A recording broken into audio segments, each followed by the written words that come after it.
Hozir bitta gap aytaman. Assalomu alaykum O'zbekiston. O'sha viloyat Qadrishga chiqadi. Qani Namangan bormisizlar? Shunaqa kuch berdi. Hayotimda bunchalik zaryadli chiqmaganman. O'zbekiston sizlarga rahmat.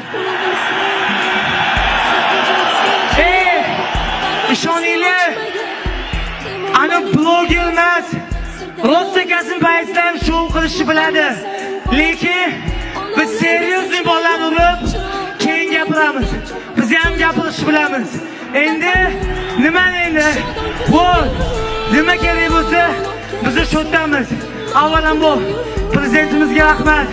Qolaversa shu tashkilot rahbari, meni ustozim Jasur aka bilan tushunishlar uchun birga boshlaganman.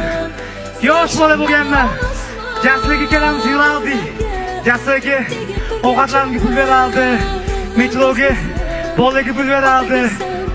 Biz podolni ichidan oldi, tinibga qilib yurardik. Jasur akaga hech kim ishonmasdi. Lekin mana Jasur aka mehnat qildi, o'z ustida ishladi va trener bo'lgan nimadir darajaga yetsa bo'lishini odamlarga ko'rsatdi. Qolaversa, kecha kim esda bo'lsa, men farzandim haqida gapirdim. Доча, твой отец выиграл бой. И эта победа для тебя. Ты не забывай, что твой отец борется каждый божий день, чтобы ты улыбалась. Твой отец любит тебя. Не забывай. И, конечно же, Otajon, sizga ming rahmat. Shunchalik tarbiya qilganingizga ishoning, yaxshi kunlarga endi keldi. Hammasi oldinda. Amin, rahmat. Ustozim Husan aka, rahmatli Hasan aka, sizlarga rahmat. Abdulmalik, огромное спасибо. Milko, отдельно shu bola bilan hammadan kutgan shu bola bilan tutamiz. Endi hamma O'zbekiston, hammaga rahmat. Sinfdoshlarim ham shu yerda.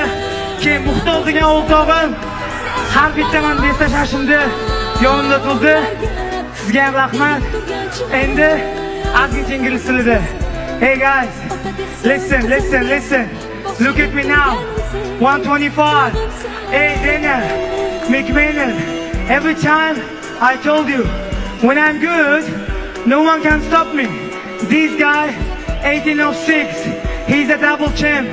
He not make 2.5 kg, but I still fight and I still smash him.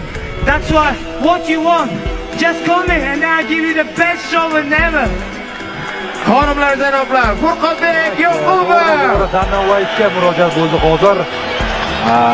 Men mana bu ya'ni raqibini maqtab o'tdi va men uni ko'rdingiz qanday holatga soldim. Menga shunchaki qo'ng'iroq qiling va men shunchaki sizga qanday shou ko'rsatishni o'zingiz ko'rasiz.